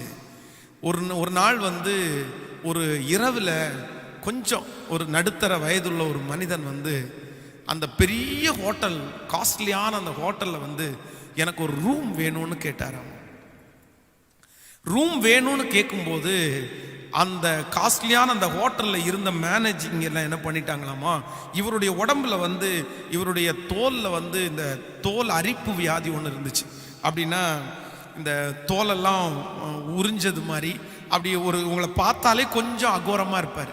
ஆனால் அது தொற்று வியாதி கிடையாது, பார்த்தாலே அவருடைய ஃபேஸ், அவருடைய உடம்பை பார்க்க முடியாத மாதிரி ஒரு பலவீனம் அவருக்கு இருந்துச்சு. அவரை பார்த்த உடனே அவங்க சொன்னாங்களாமா, உங்களுக்கு ரூம் இல்லைன்ட்டாங்க. ரூம் எல்லாம் ஃபுல்லாக இருக்குன்னு சொன்னால் கூட பரவாயில்ல, இல்லை உங்களுக்கு இங்கே ரூம் இல்லை அப்படின்ட்டாங்க. சொன்ன உடனே இவர் ரொம்ப வருத்தப்பட்டு அவங்கள்ட்ட ஒரு சவால் விட்டாராமா, நான் பாருங்க உங்கள் ஹோட்டலுக்கு முன்னாடியே ஒரு பிரம்மாண்டமான ஒரு ஹோட்டலை நான் கட்டி முடிப்பேன் பாருங்க அப்படின்னு ஒரு வைராக்கியம் அவருக்குள்ள வந்துச்சாம். உலகத்தில் இருக்கிற ஒரு மனுஷன் அந்த வைராக்கியத்தை கையில் எடுத்து அவர் உழைச்சி ஒரு பெரிய பிஸ்னஸ் பண்ணி அதில் ஒரு பெரிய லாபம் ஒரு பெரிய ஹோட்டலை அவர் சொன்னது மாதிரியே கட்டிட்டார். நான் சொல்கிறேன், உலகத்தில் இருக்கிற ஒரு மனுஷனுக்கு இப்படிப்பட்ட வைராக்கியம் இருக்குமானால் நீங்களும் நானும் யார்? கர்த்தருடைய பிள்ளைகள் அல்லவா? நமக்கு வைராக்கியம் வர வேண்டாமா? சோர்ந்து தான் போவீங்களா? நீங்க ஜோமணி என்ன நடந்துச்சுன்னு யாரோ ஒருத்தர் மட்டம் தட்டும் போது நீங்க உங்களுக்குள்ள ஒரு வைராக்கியம் வராதா? இன்னும் நான் ஜோம் பண்ணுவேன் வைராக்கியம் வராதா? இன்னும் நான் ஊழியம் செய்வேன்ற ஒரு வைராக்கியம் வராதா? யாராவது ஒருத்தர் ஒன்று சொல்லிட்டாங்கன்னா உடனே நிறைய பிள்ளைங்க, இந்த ஊழியமே எனக்கு வேண்டாம், இந்த திருச்சபையே எனக்கு வேண்டாம், இந்த ஹெல்ப்பிங்கே எனக்கு வேண்டாம், நான் விட்டுறேன். சங்கீதக்காரனாகிய தாவீதுனுடைய வாழ்க்கையில் அவங்க சொல்லும்போது அவனுக்கு ஒரு நாள் சோறு வரவே இல்லை. அதற்கு மாறாக அவனுக்குள்ள என்ன வந்துச்சுன்னா வைராக்கியம் வந்துச்சு. நான் கர்த்தர் என் கூட இருக்கிறேன். கோலியாத்தை ஜெயிச்சிட்டானான்னு கேட்டா கண்டிப்பாக ஜெயித்தான். இன்னைக்கு இந்த சத்தத்தை கேட்கிற அன்பு தேவ பிள்ளையே, இன்றைக்கு உபவாச ஜபத்தில் ஆண்டவர் உங்களை தெளிவாக பேசுறார். நீங்க தான் மனுஷனுடைய பேச்சை கேட்டு கேட்டு கேட்டு கேட்டு வைராக்கியத்தை இழந்து போய் வந்திருக்கிறீங்க. உங்களுக்கு வைராக்கியமே இல்லை, இப்போ இருக்கிறதற்கு வைராக்கியமே இல்லை. உங்க மனசு சோர்ந்து போய் வந்திருக்கு. எல்லாரும் பேசுறத கேட்டு கேட்டு கேட்டு நான் ரொம்ப சோர்ந்து போய் வந்திருக்கிறேன் பாஸ்டர் இருக்கீங்க. இல்லை, ஆண்டவர் சொல்றார், வைராக்கியப்படு. அவங்களுக்கு முன்னாடி நீ நிற்கணும், அவங்களுக்கு முன்னாடி நீ வாழ்ந்து காமிக்கணும், அவங்களுக்கு முன்பாக கர்த்தரும் தலையை உயர்த்தணும், அவங்க முன்னாடி ஒரு நாளும் நீங்க கீழே போகக்கூடாது, தைரியத்தை விட்டுறக்கூடாது. அவமானம் எல்லாருக்கும் வர்றதா, நிந்த எல்லாருக்கும் வர்றதா. என் வாழ்க்கையில என்னுடைய சாட்சியை உங்களுக்கு சொல்றேன். இந்த ஊழியத்தை ஆரம்பிச்சு அந்த வீட்டில் வந்து சர்ச்சை ஆரம்பிக்கலான்னு ஒரு பெரிய திட்டத்தை போட்டு அதற்கான முயற்சிகளை எல்லாம் எடுத்து வீடெல்லாம் ஒயிட் வாஷ் பண்ணி இந்த நாள் ஒரு டேட்டை ஃபிக்ஸ் பண்ணிட்டோம். இந்த மாதிரி இந்த நாளில் இந்த இடத்துல நம்ம ஊழியத்தை ஆரம்பிக்கிறோம் அப்படின்னு சொல்லி இன்வைட் பண்ணுறதுக்கு. அப்படின்னா அந்த வீட்டை சுற்றி இருக்கிற ஒரு சிலரை வந்து அம்மா அப்பா, அவங்க என்னை வளர்த்தின அந்த அம்மா அப்பாவுக்கு தெரிஞ்சவங்களுடைய வீட்டில் போய் இந்த மாதிரி சாயந்தரம் இந்த இடத்துல ஒரு ப்ரேயர் ஆரம்பிக்கிறோம், நீங்கள் வாங்க அப்படின்னு சொல்லி ஒவ்வொரு வீட்டில் போய் கூப்பிடுறது, இன்வைட் பண்ணுறதுக்காக அவங்க என்னை கூட்டிகிட்டு போயினாங்க. அப்போ ஃபர்ஸ்ட் அவங்க எங்க கூட்டிட்டு போனாங்க அப்படின்னா, அவர்களுடைய தகப்பனார் போன அந்த திருச்சபை, அவங்க நிறைய பொருட்களை வாங்கி வச்ச அந்த பழைய திருச்சபைக்கு முன்னாடி வந்து என்னை கூட்டிட்டு போறாங்க. அப்போ கூட்டிட்டு போகும்போது அந்த திருச்சபையினுடைய வாசல்ல நிறைய பேர் உட்கார்ந்துருக்காங்க. அதுல வந்து ஒரு நபர் வந்து இவருக்கு ரொம்ப பழக்கமான, எங்க அம்மா அப்பாவுக்கு பழக்கமான நபர். அவரிடத்துல போய் இவங்க பேசிட்டே நிற்கும் போது அவர் கேட்டார், என்னை பார்த்து கேட்டார், இந்த தம்பி யார் அப்படின்னு கேட்டார்.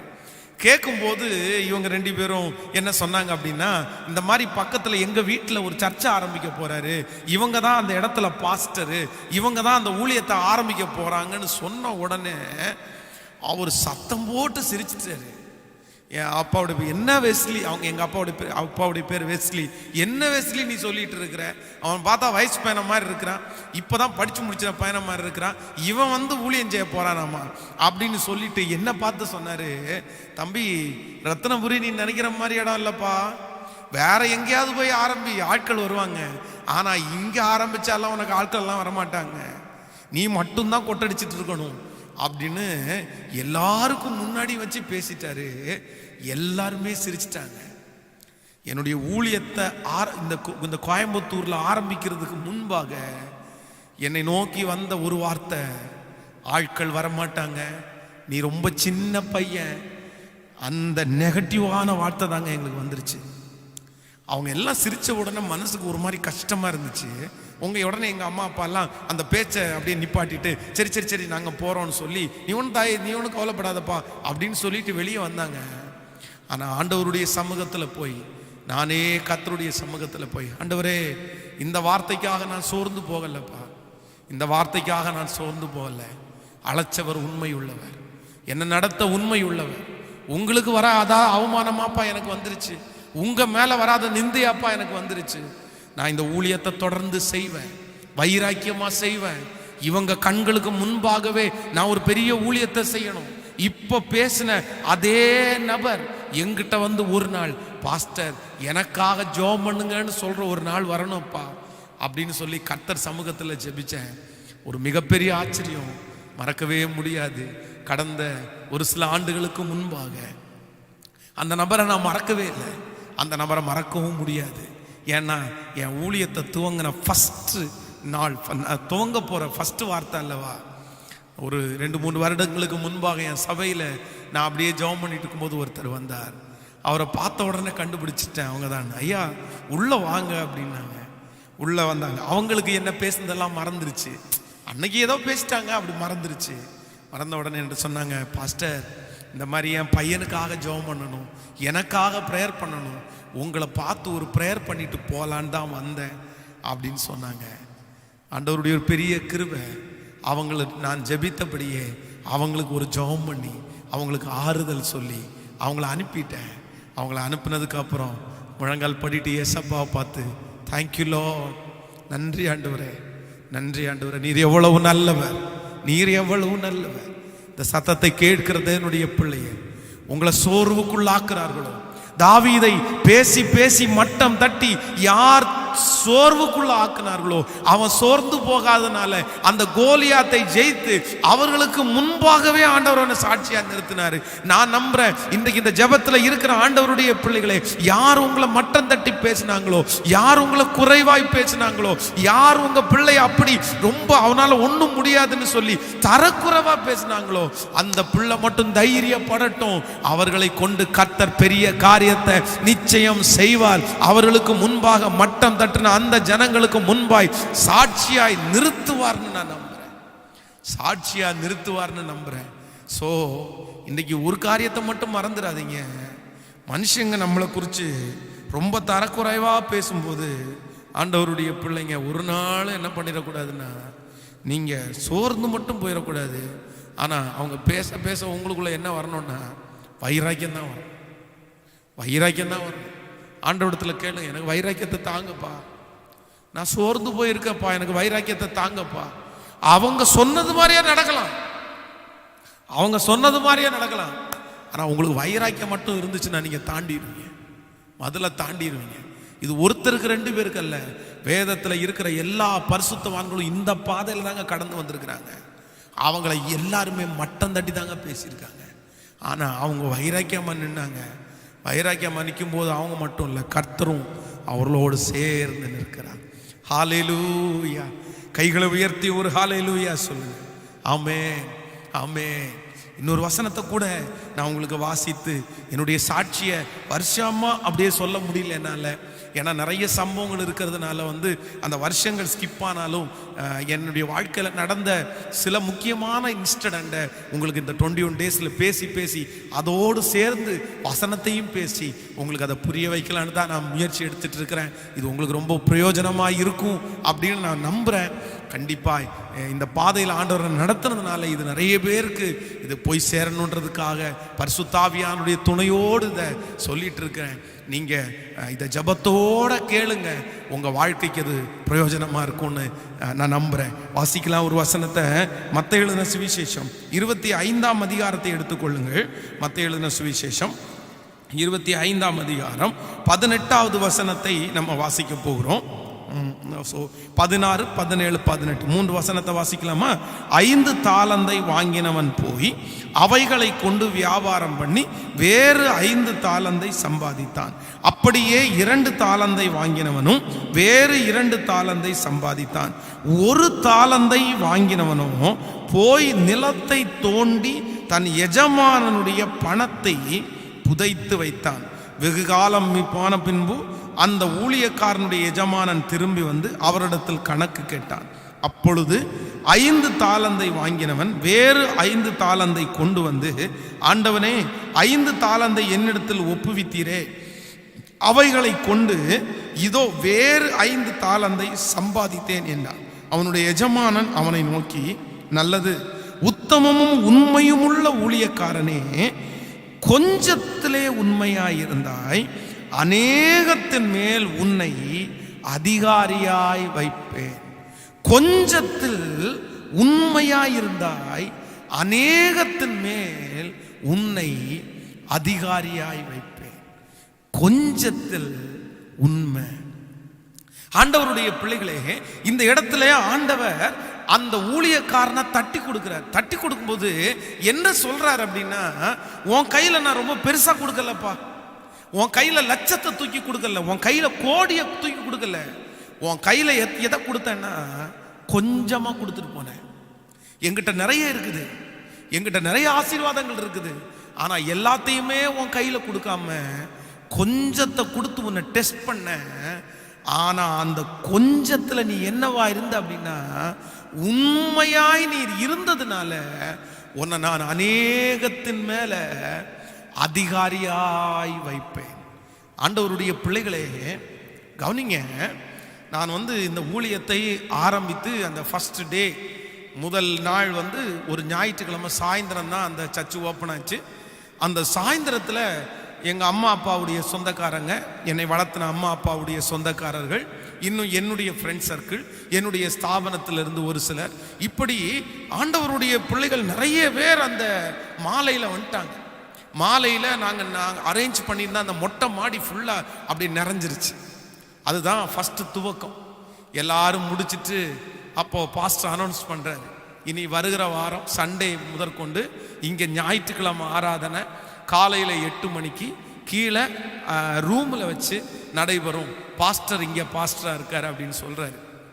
அடுத்த வாரம் ஃபஸ்ட்டு சண்டே, இதுதான் என்னுடைய ஊழியத்தில் முதல் சண்டே. பைபிள் காலேஜ் முடிச்சுட்டு சென்னையில் பெரிய சர்ச்சு நடத்தினேன். அதற்கு பிறகு OFD துப்பாக்கி தொழிற்சாலையில் ஒரு பெரிய திருச்சபை நடத்தினேன். 3வது இப்போ ஒண்ணுமே இல்லாம இது புது துவக்கம். எனக்கு இது புது துவக்கம். இதுக்கு முன்னாடி கிரவுடுக்கு முன்னாடி நின்ன, ஆனா இப்போ ஃபர்ஸ்ட் என்னுடைய திருச்சபையிலே இருந்த பிலிவர்ஸ் யார் அப்படின்னு கேட்டா, நம்முடைய திருச்சபைக்குன்னு இருந்தவங்க 3 பேர் தான். அம்மா, அப்பா, இன்னொரு சிஸ்டர். ஆனா அந்த ஃபர்ஸ்ட் டே ப்ரேயர்ல வந்து இன்னொரு 3 பேர் கூட இருந்தாங்க. அவங்க இன்னொரு திருச்சபைக்கு போயிட்டு இந்த திருச்சபைக்கு ஆரம்பிக்கிறதுனால ஃபர்ஸ்ட் டைம் ஆரம்பிக்கிறாங்க, நம்மவும் போய் வந்து ஆளே இருக்க மாட்டாங்க, நம்ம போய் கொஞ்சம் ஹெல்ப் பண்ணலாம்ல அப்படின்னு சொல்லிட்டு அவங்க வந்தாங்க. ஆனால் ஒரு 2-3 மாதம் தாண்டினதற்கு பிறகு அவர்களுக்கு இந்த ஆராதனை எல்லாம் பிடிச்சி போய் திரும்பவும் அவங்களும் ஆலயத்தில் அப்படியே கண்டினியூவாக வர ஆரம்பிச்சிட்டாங்க. ஆனால் என்னுடைய ஊழியத்தில் நான் வந்து ஆரம்பித்தது எத்தனை பேர்ல ஆரம்பித்தேன் அப்படின்னா 3 பேர். 100 பேருக்கு பிரசங்கத்தை ஒரு நாள் முழுக்க உட்கார்ந்து ஆயத்தம் பண்ணுங்க. 180 பேருக்கு பிரசங்கத்தை ஒரு நாள் முழுக்க உட்கார்ந்து ஜெபம் பண்ணி ஆயத்தம் பண்ண. ஆனா கர்த்தருடைய சமூகத்தில் நான் வந்து மிகைப்படுத்தாமல் ஆண்டுடைய சமூகத்தில் சொல்றேன், அந்த 3 பேருக்கும் அப்படிதான். ஒரு நாள் அல்ல, 2 நாட்கள். வெள்ளிக்கிழமையே ஜெபம் பண்ண ஆரம்பிப்பேன், வெள்ளிக்கிழமையே ஃபாஸ்டிங். சனிக்கிழமை காலையில் ஒரு பாட்டில் நிறைய தண்ணி எடுத்துட்டு போயிட்டேன் அப்படின்னா எங்கேயோ ஒரு இடத்துல போய் உட்காந்து பைபிள் கையில் ஒரு நோட்டு புக்கை எடுத்துட்டு போய் ஜெபம் பண்ணி 3 பேருக்கு அப்படி நான் ஆயத்தமானேன். என் கண்ணுக்கு முன்னாடியா 100 பேர் 200 பேர் இருக்காத மாதிரி பிரசங்கத்தை நான் பண்ண ஆரம்பிச்சேன். எத்தையுமே பார்க்கல. ஆரம்பம் ஊழியன்றது அது கல்லில் நார் உரிக்கிறது தான். அது கல்லில் நார் உரிக்கிறது ரொம்ப கடினமானது தான். ஆனால் உண்மையிலே ஆண்டவர் எனக்கு பலன் தந்தாருன்னு நினைக்கிறேன். அந்த கொஞ்சத்தில் நான் உண்மையாக இருந்தேன். அந்த கொஞ்சத்தில் இன்னைக்கு திருச்சபையில் ஆயிரக்கணக்கான ஜனங்கள் வரும்போது நான் என்ன நம்புறேன்னா, ஆண்டவர் என்ன பார்த்து சொன்னது மாதிரியே இருந்துச்சு, மகனே நீ கொஞ்சத்தில் உண்மையாயிருந்தாய், ஆதலால் உனக்கு அநேகத்தின் மேல உன் அதிகாரியாய் நான் வைப்பேன். அநேகத்தின் மேல உன் அதிகாரியாய் வைப்பேன். ஆண்டவருடைய பிள்ளைகளை மறக்க முடியாது. அந்த 3 பேர் 4 பேர் ஆலயத்திற்கு வந்து ஆராதிச்சுட்டு போனதற்கு பிற்பாடு நான் அன்னைக்கு பேச்சுலராக தான் இருந்தேன். அம்மா அப்பாவுடைய வீட்டை விட்டு இங்கே தனியாக என்னுடைய ஊழிய ஸ்தலத்தில் வீட்டிலே நான் தங்க ஆரம்பித்தேன். நான் பேச்சுலராக இருக்கிறதுனால கீழே வீட்டில் இருக்கிறவங்க ஞாயிற்றுக்கிழமை ஆராதனைக்கு அவங்க சர்ச்சுக்கு போயிட்டு முடிச்சுட்டு வந்து இந்த பிரியாணியை செஞ்சு கொடுப்பாங்க. அன்னைக்கு சாப்பாட்டுக்கு பேச்சுலராக இருக்கிறதுனால செய்கிறதுக்கு ரொம்ப தெரியாது. ஒரே சாப்பாடு தான், காலையில் மத்தியானம் நைட்டு 3 நேரம் ஒரே சாப்பாடு. தயிர் சாதம் முட்டை, தயிர் சாதம் ஆம்லேட், தயிர் சாதம் ஆம்லேட். இதை தவிர வேற எதுவுமே எனக்கு செய்ய தெரியாது. ஆனால் ஞாயிற்றுக்கிழமை ஒரு நாள் அவங்க வந்து ஏதாவது செஞ்சாங்கன்னா அந்த பிரியாணி அந்த சிக்கன் மேலே கொண்டு வரும்போது உண்மையிலே நான் முழு இருதயத்தோடு சொல்கிறேன், ஒரு நாள் ஆராதனை முடிச்சுட்டு அவங்க அந்த சாப்பாடை கொண்டு வரும்போது அந்த சாப்பாடை பிரியாணியை தள்ளி வச்சுட்டு ஆண்டவரிடத்துல சொன்னேன், ஆண்டவரே எனக்கு இந்த பிரியாணி வேணாப்பா, எனக்கு ஆத்துமாக்களை கொடுங்கப்பா, என்னை நம்பி ஆத்துமாக்களை கொடுங்கப்பா, அதுக்கு மேலே இந்த பிரியாணியை சாப்பிட்றப்பான்னு ரொம்ப லேட்டாக தான் அந்த பிரியாணியை எடுத்து நான் சாப்பிட்டேன். இன்றைக்கு இந்த சத்தத்தை கேட்கிற அன்பு தேவனுடைய பிள்ளைய ஆண்டவர் என்ன எதிர்பார்க்கிறாருன்னா, நீங்க கொஞ்சத்துல உண்மையா இருங்க. சிலருக்கு ரொம்ப பெருசா கொடுத்தாதான் அவங்க நிறைய பேர் உண்மையா இருப்பாங்க. ரொம்ப பெருசா கொடுத்தாதான் நல்லா செய்யணும்னு நினைப்பாங்க. எனக்கு மைக்கு பிடிக்கிற மாதிரி வேணும், எனக்கு ஆராதனை நடத்துறது மாதிரி வேணும், எனக்கு பிரசங்கம் பண்றது மாதிரி வேணும், அப்படி வந்துச்சுன்னா நான் எல்லாத்தையும் செய்வேன். இல்லைங்க, முதல்ல கூட்டுறதுல ஆரம்பிக்கட்டும், முதல்ல துடைக்கிறதுல ஆரம்பிக்கட்டும். கூட்டுறதுல உண்மையா இருங்க, துடைக்கிறதுல உண்மையா இருங்க, அந்த புக்கை எடுத்து கொடுக்கறதுல உண்மையா இருங்க. உங்களுக்கு கொடுக்கப்பட்டிருக்கிற ஊழியத்தில் எந்த எக்ஸ்பெக்டேஷனும் இல்லாமல் அதில் நீங்கள் 100% உண்மையாக இருப்பீர்களே. ஆனால் கொஞ்சத்தில் உண்மையாக இருந்தால் நான் நம்புகிறேன் ஆண்டவர் உங்களை அநேகத்தின் மேலே அதிகாரியாக வைப்பார்ன்றதுக்கு எந்த சந்தேகமுமே இல்லை, எந்த சந்தேகமே இல்லை. ஆனால் இன்னைக்கு நிறைய பேருக்கு கொஞ்சம்னா நிறைய பேருக்கு செய்யவே முடியாது. கொஞ்சம்னா செய்யவே முடியாது. நான்லாம் இந்த 3 பேருக்கெல்லாம் செய்ய மாட்டேன். நான்லாம் இல்லை இந்த 4 பேருக்கு முன்னாடி நிற்க மாட்டேன். நான்லாம் 4 பேருக்கு முன்னாடி நிற்கிறதுக்கு அழைக்கப்பட்டவனா? நான்லாம் இன்னைக்கு 2 பேருக்கு முன்னாடி நிற்கிற அழைக்கப்பட்டவனா? இல்லை இல்லை இல்லை, நான்லாம் ஒரு பிக் க்ரௌடு, பெரிய க்ரௌடுக்கு முன்னாடி தான் நிற்பேன். அப்படி சொல்லி சொல்லியே நிறைய பேர் வந்த வாய்ப்புகள் நிறைய பேர் தூக்கி போட்டாங்க.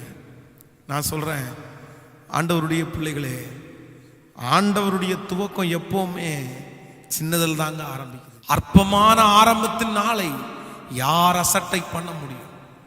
பூமி எங்கும் சுற்றி பார்க்கிற கர்த்தருடைய 7 கண்களும் செருபாபேலுடைய கையில் இருக்கிற தூக்கு நூலை ஆசையா பார்க்கிறது.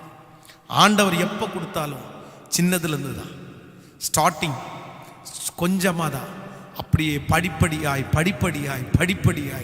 வளர்த்துறவர் தான் நம்முடைய கர்த்தர், வளர்த்துகிறவர் நம்முடைய கர்த்தர். இந்த சத்தத்தை கேட்கிற யாரோ ஒருத்தர் இதுவரையிலும் உங்களுடைய சின்ன சின்ன வாய்ப்பை தட்டி போட்டீங்களா? யாருக்கு தெரியும்? அந்த கூட்டுறதுல தான் கர்த்தருடைய அபிஷேகம் உங்களுக்கு வருமா என்னன்னு தெரியல. அந்த ஒரு சின்ன பிரேயர் டீம்ல நீங்க அதை மனரம்யமா, உங்களுக்கு பெரிய டீமை நடத்த தெரியும், ஆனா அந்த சின்ன டீம்ல கர்த்தர் உங்களை அங்கீகரிக்க போறாரா? தெரியல. ஆண்டவர் அதை ஒரு டெஸ்ட் பண்ணி கூட உங்களுக்கு கொடுத்துருக்கலாம். கர்த்தர் உங்களுக்கு ஒரு டெஸ்டா அதை கொடுத்துருக்கலாம். நீங்க இழந்துடாதீங்க ஆண்டவருடைய பிள்ளைகளே, தயவு செய்து இழந்துடாதீங்க. இன்றைக்கு ஒரு தீர்மானத்தோட போங்க. ஆண்டவரே, நீங்க எனக்கு கொடுத்துருக்கிற கொஞ்சத்துல எனக்கு நல்ல கணவனார் அமையலையே அப்படின்னு நினைக்காதீங்க. அந்த விசுவாசம் கொஞ்சமா இருக்கிற அந்த கணவனா இருக்கு, உண்மையா செய்யுங்க. எனக்கு நல்ல பெரிய இப்படிப்பட்ட பிள்ளை தரலையே அப்படின்னு நினைக்காதீங்க. கர்த்தர் உங்க கையில கொடுத்துருக்கிற கொஞ்சத்துல நீங்க உண்மையா நேர்த்தியா செய்யுங்க, மனசார செய்யுங்க. ஆண்டவர் உங்களை நம்பாமல் போகவே மாட்டார். அந்த சின்ன வேலையில உண்மையா இருக்கு, அந்த சின்ன வருமானத்துல உண்மையா இருக்கு. ஆண்டவர் உங்களை மகிமையாய் நடத்துவார். ஹல்லேலூயா, ஹல்லேலூயா. நெக்ஸ்ட் இன்னொரு வசனத்தை கூட நம்ம வேதத்தை திறந்து நம்ம வாசிக்க போறோம். 2 ராஜாக்கள் எடுத்துக்கொள்ளுங்கள். 2 ராஜாக்கள் 4ஆம் அதிகாரத்தில்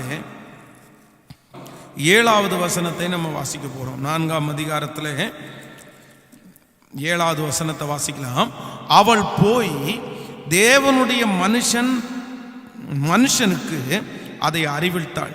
அப்பொழுது அவன், நீ போய் அந்த எண்ணெயை விற்று உன் கடன்களை தீர்த்து மீதமானதையும் கொண்டு நீயும் உன் பிள்ளைகளும் ஜீவனம் பண்ணுங்கள் என்றான். 3வது வசனத்திலிருந்து வாசிக்கலாம். அப்பொழுது அவன், நீ போய் உன்னுடைய அயல் வீட்டுக்காரர் எல்லாரிடத்திற்கும் அநேகம் வெறும் பாத்திரங்களை கேட்டு வாங்கி உள்ளே போய் உன் பிள்ளையுடனே உள்ளே நின்று கதவை பூட்டி அந்த பாத்திரங்கள் எல்லாவற்றிலையும் வார்த்து நிறைந்ததை ஒரு பக்கத்தில் வை என்றாள். அவள் அவனிடத்திலிருந்து போய் தன் பிள்ளைகளுடன் கதவை பூட்டி கொண்டு இவர்கள் பாத்திரங்களை அவரிடத்தில் கொடுக்க அவள் அவைகளில் வார்த்தாள். அந்த பாத்திரங்கள் நிறைந்த பின் அவள் தன் மகன் ஒருவனை நோக்கி, இன்னும் ஒரு பாத்திரம் கொண்டு வா என்றார். அதற்கு அவன், வேறே பாத்திரம் இல்லை என்றார். அப்பொழுது எண்ணெய் நின்று போயிற்று. இதுல ரொம்ப கவனமா நம்ம கவனிக்கணும். அதற்கு அவன் வேறே பாத்திரம் இல்லை என்றான். அப்பொழுது எண்ணெய் நின்று போயிற்று.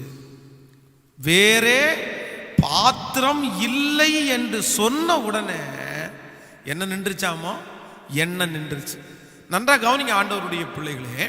ஒரு தீர்க்கதரிசியினுடைய மனைவி கடன் பிரச்சனையினாலே மிகவும் தாக்கப்பட்டு எலிசா தீர்க்கதரிசியின் இடத்திலே வர்றாங்க. வந்து அவங்க கேட்குறாங்க, இந்த மாதிரி என்னுடைய கணவனார் வந்து இந்த மாதிரி பெரிய, நீங்க 1வது வசனத்திலிருந்து வாசிக்க முடியும். தீர்க்கதரிசியினுடைய புத்திரன் ஒருவனுக்கு மனைவியாய் இருந்த ஒரு ஸ்திரீ எலிசாவை பார்த்து அவங்க சொல்றாங்க, இந்த மாதிரி என்னுடைய கணவனார் அதிகமான கடன் வாங்கிட்டாரு, அவர் தேவனிடத்தில் பக்தியா நடந்தவர், ஆனா இப்ப அவர் கடன் கொடுக்கறதுக்கு முன்னாடியே இறந்து போயிட்டாரு.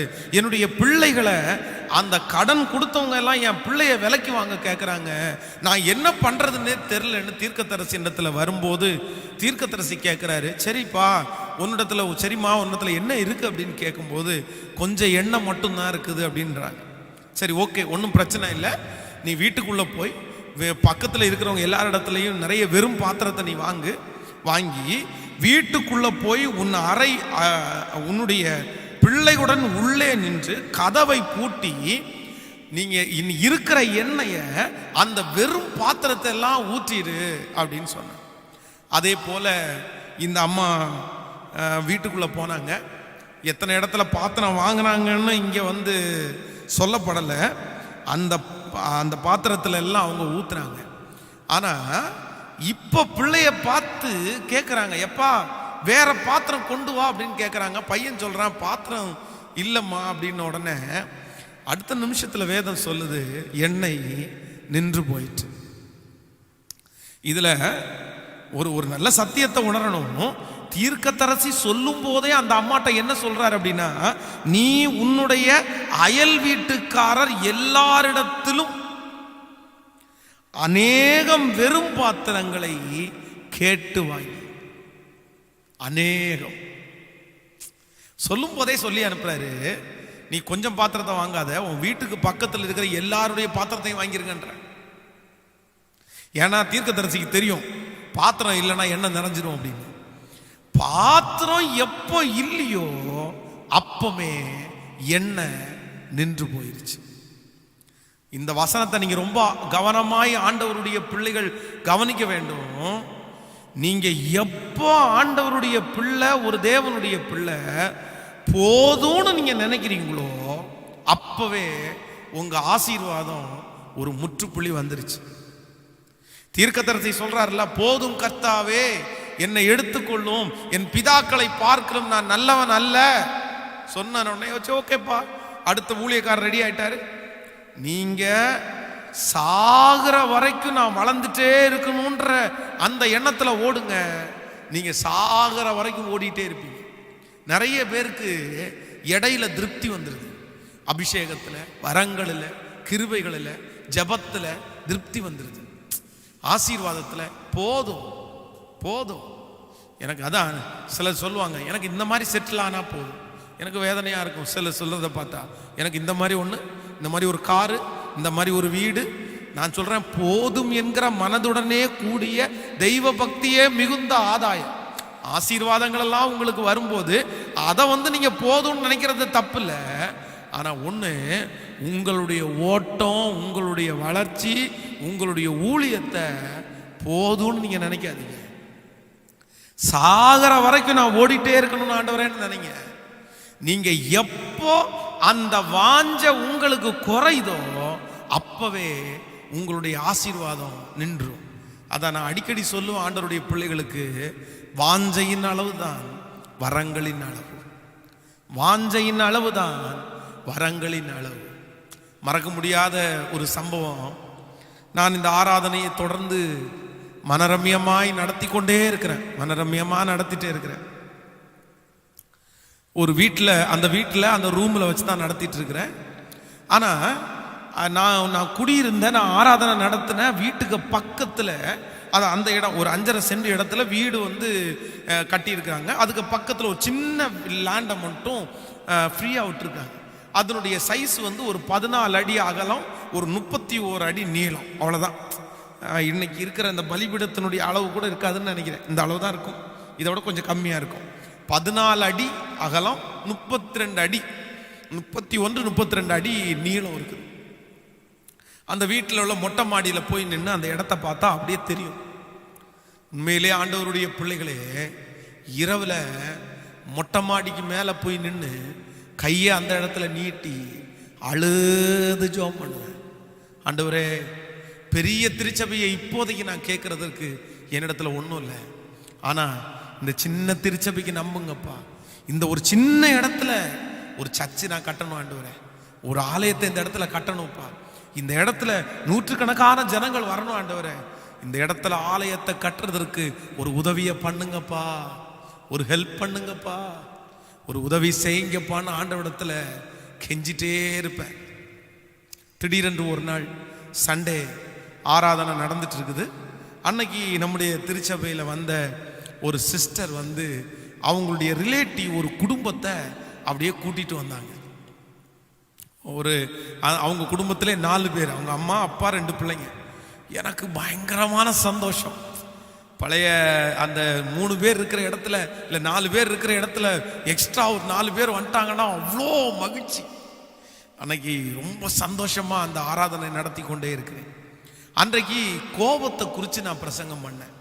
ஒரு மனுஷனுடைய வாழ்க்கையில் கோபம் எவ்வளோ பெரிய தீமையை கொண்டு வருது அப்படின்னு சொல்லி அந்த பிரசங்கம் பண்ணுறேன். எனக்கு இன்னைக்கு ஞாபகம் இருக்குது. அந்த பிரசங்கம் முடித்த உடனேயே அந்த புதிதாய் வந்த நபர் ஒரு பிரதர், செல்வகுமார் அவருடைய பேர், SKL அப்படின்ற ஒரு ஃபேப்ரிகேட் வச்சிருக்கிறார். ஒரு நல்ல மனுஷன். அவர் அவருடைய இன்வெஸ்ட்மெண்ட்டு, ஃபஸ்ட்டு இன்வெஸ்ட்மெண்ட், அது ஒரு மறக்க முடியாது. அதனால தான் அவருடைய பேரோடு சேர்ந்து நான் சொன்னேன். அவர் அந்த ஜபம் முடித்த உடனே என்கிட்ட வந்தார். பாஸ்டர், இந்த செய்தி ஆண்டவர் எனக்காகவே பேசினார்.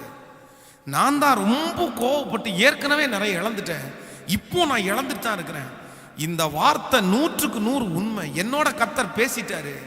ஆனால் எனக்கு ஒரு துக்கம் என்ன அப்படின்னா, இது வெறும் வீட்டில் இந்த சர்ச்சு நடக்குது. ஆனால் இந்த சர்ச்சு வீட்டில் நடக்கக்கூடாது. இதுக்குன்னு ஒரு சர்ச்சு கட்டி அதில் நடக்கணும் அப்படின்னு சொல்றது மட்டும் இல்லை. நீங்கள் இடத்த பார்த்து சர்ச்சு கட்டுறதுக்கு நீங்கள் முயற்சி எடுங்க. நான் 25,000 ரூபா டொனேஷன் பண்ணேன்னாரு. 25,000 நான் கொடுக்குறேன்னாரு. அன்னைக்கு அது ரொம்ப பெரிய காசு. 25,000 ரூபா 25,000 ரூபா கொடுத்துட்டாரு. நான் அப்பதான் ஜெபம் பண்ணிட்டு இருக்கிறேன். வாஞ்சி ஆண்டவரே அந்த இடத்துல ஆலயம் கட்டணும் அப்படின்னு. உடனே இம்மிடியட்டா திருச்சபைக்கு வருகிற அம்மா ஜோம் அம்மா, அவருடைய ஹஸ்பண்ட் பிரதர் ஆனந்த், அவங்களையும் மறக்க முடியாது. அவங்க தான் ஃபஸ்ட்டு அந்த சர்ச்சை கட்டுறதுக்கு நான் பண்ணித்தரேன், உங்களுக்கு சம்பளம் எல்லாம் பெருசாக எனக்கு ஒன்றும் வேண்டியதில்லை அப்படின்னு சம்பளமே இல்லாமல் ஒர்க் பண்ணுறதுக்கு அவங்க வந்தாங்க. கூட அசிஸ்டன்ட் ஒருத்தர், அவருக்கு மட்டும் காசு கொடுத்தா போதும் அப்படின்னு அந்த 25,000 ரூபா வச்சு அந்த வேலையை ஆரம்பித்தோம். ஸோ ஆண்டவர் எவ்வளவு நல்லவர். ஆண்டவருடைய பிள்ளைகளே, உங்களுக்கு வாஞ்சை இருக்குமானால், வாஞ்சைன்னா சாதாரணமாக இருந்துடக்கூடாது. ரத்தத்தை அறுத்து பார்த்தா கூட உள்ளுக்குள்ள அந்த வாஞ்சை துடிச்சிட்டே இருக்கணும். கர்த்தருக்காக எதையாவது சாதிக்கணும்ன்ற வெறி ரத்தத்தில் கூட இருக்கணும். உச்சன் தலையிலிருந்து உள்ளங்கால் வரைக்கும் ஓடுற ஒவ்வொரு பிளட்டும் சொல்லணும், என் இயேசுவுக்காக எதையாவது ஒன்று செஞ்சுட்டு தான் முடியும். இன்னைக்கு கூட இந்த பலிபீடத்தில் நின்று நான் அப்படிதாங்க இருக்கிறேன், அப்படிதாங்க இருக்க நினைக்கிறேன். சாகிறதுக்குள்ள ஆண்டவருக்காக எதையாவது ஒன்று செஞ்சுட்டு தான் முடியணும். இருக்கிற பலத்தில், இருக்கிற டேலண்ட்ல, இருக்கிற பொருளை வச்சு ஏதோ ஒன்று கர்த்தருக்காக செய்யணுன்ற அந்த வாஞ்சையை ஆண்டவர் பார்க்கிறார்னு நான் நம்புறேன். உங்க வாஞ்சை குறைவா இருக்கும்னா உங்க ஆசீர்வாதம் குறைவா இருக்கும். நான் சொல்றேன், உங்களுக்குள்ள வாஞ்சை அதிகமா இருக்கும்னா நீங்களே அதுக்காக ஜெபிக்க ஆரம்பிப்பீங்க. உங்களுக்குள்ள வாஞ்சை அதிகமா இருக்கும்னா நீங்களே எந்த டைமை வேஸ்ட் பண்ணாம நீங்க ஓடிட்டே இருப்பீங்க, செஞ்சுட்டே இருப்பீங்க. ஏன்னா வாஞ்சை ஒரு மனுஷனை தூங்க விடாது. வாஞ்சை ஒரு மனுஷனை படுத்து சோம்பேறி மாதிரி உட்கார வைக்காது. வாஞ்சை ஒரு மனுஷனை தட்டி கொடுத்துட்டே இருக்கும். டேய் நீ செய்டா அப்படின்னு தட்டி கொடுத்துட்டே இருக்கும். இப்போ ஆண்டவருடைய பிள்ளைகள், உங்களுக்கு அந்த வாஞ்சை வேணும்னு சொல்றவங்க, எனக்கு அந்த ஆத்துமா தாகத்தை தாங்க, எனக்கு வாஞ்சையை தாங்க, என் குடும்பத்தை தலை நிமிர பண்ணணுன்ற அந்த வாஞ்சையை தாங்க. சோர்வுகளை எடுத்து போடுங்க, பலவீனங்களை எடுத்து போடுங்க. ஓ ஹல்லேலூயா. அவமானங்களை எடுத்து போடுங்க, மட்டம் தட்டுற வார்த்தைகளை எடுத்து போடுங்க. உள்ளுக்குள்ள முழுக்க வாஞ்சையா நிரம்பிச்சுன்னா அந்த வாஞ்சை வேற எதையுமே பார்க்காது. ஒன்றை மட்டும்தான் பார்க்கும், என் தேவன் என்னை நடத்த வல்லவர். எத்தனை பேர் ஆண்டவருடைய சமூகத்தில் ஒப்பு கொடுக்க போறீங்க? இன்றைக்கு ஆண்டவர் உங்களோட பேசி இருக்கிறார்னு நான் நம்புறேன். ஹல்லேலூயா. இந்த 7வது நாள் உங்க தேவனுடைய மகிமை இருக்கட்டும், கர்த்தருடைய பிரசன்னம் இருக்கட்டும். ஆண்டவரிடத்துல கேளுங்க, ஆண்டவரே நீர் எனக்கு கொடுத்திருக்கிற அந்த பொறுப்பை, எதுவா இருக்கலாம், அது ஊழியமா இருக்கலாம், குடும்பமா இருக்கலாம், வேலையா இருக்கலாம், எதுவா இருக்கலாம், அதை செய்து முடிக்கிறதற்கு, அதை செய்கிறதற்கு ஒரு வாஞ்சையினால என்ன நிரப்புங்க. நான் சோர்ந்து போய் கிடக்கிறேன்ப்பா. யாரோ பேசுறத பார்த்து சோர்ந்து போனேன், சத்துரு கொடுக்கிற போராட்டத்தை பார்த்து சோர்ந்து போனேன். இல்ல இல்ல இல்ல இல்ல, வாஞ்ச உங்களுக்குள்ள இருக்குமே, ஆனால் சத்துரு அவ்வளவு பலவீனப்படுத்தினாலும் நீங்க அத பெரிய பொருட்டா எடுக்காம எழுப்பி நிப்பீங்க நீங்க. ஹalleluya. தாங்க ஆண்டவரே, கேளுங்க அப்பாவை பார்த்து, அந்த வாஞ்சை எனக்குள்ள தாங்கப்பா, நீங்க எனக்கு கொடுத்திருக்கிற அந்த பொறுப்புல நான் பெஸ்டா செய்யக்கூடிய ஒரு வாஞ்சையை தாங்கப்பான்னு கேளுங்க. என் குடும்பத்தை கரையேற்ற வரைக்கும் நான் உங்களை விட மாட்டேன். ஓ எஜமானரே, என் இயேசு ராஜனே, எண்ணமெல்லாம் ஏக்கமெல்லாம் உம் சித்தம் செய்வதுதானே. என் எண்ணமெல்லாம் என் ஏக்கமெல்லாம் உம் சித்தம் செய்வதுதானே. எஜமானரே சொல்லு, உயிர் வாழும் நாட்களெல்லாம் ஓடி ஓடி உழைத்திடுவே. உயிர் வாழும் நாட்களெல்லாம் ஓடி ஓடி உழைத்திடுவே. அழைத்தீரே உம் சேவைக்கு, என்னை அழைத்தீரே உம் சேவைக்கு, அதை நான் மறப்பேனோ, அதை நான் மறப்பே. என்னோடு சேர்ந்து எல்லாரும் கைய மேல உயர்த்தி, எஜமானரே கேளுவோம், எஜமானரே என் இயேசு ராஜனே, அப்பா உம் சந்நிதியில் நான்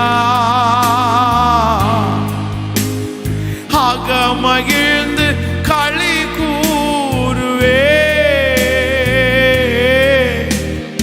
அப்பா உம் சந்நிதியில் நான்